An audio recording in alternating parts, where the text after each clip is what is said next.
Track ரேஸில் தோத்துட்டேனே. Bike கேட்குறானே. தோத்துட்டியா? டேய், bike தூக்கி நம்ம கரேஜில் போடு. சரிண்ணே. நம்மளை மீறி எவன் வந்து வண்டி எடுக்கிறான்னு பார்ப்போம். அச்சு போடுறா பாட்டை.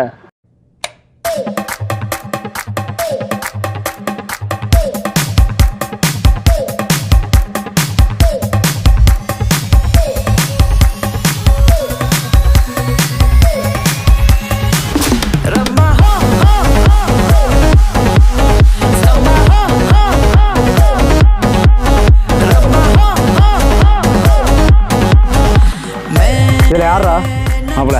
அவன் டான்ஸ் ஆடாமல் தனியாக நிற்கிறான்ல, அவன் தான் மாப்பிள்ள என்கிட்ட தோத்தது. இதுக்கெல்லாம் ஹெட் யாரா? மாப்பிள்ள அந்த கண்ணாடி போட்டு கருப்பு சட்டை போட்டிருக்கான்ல, அவன் தான். அவன் இனிமேல் ரேஸே பண்ண மாட்டான். எப்படா?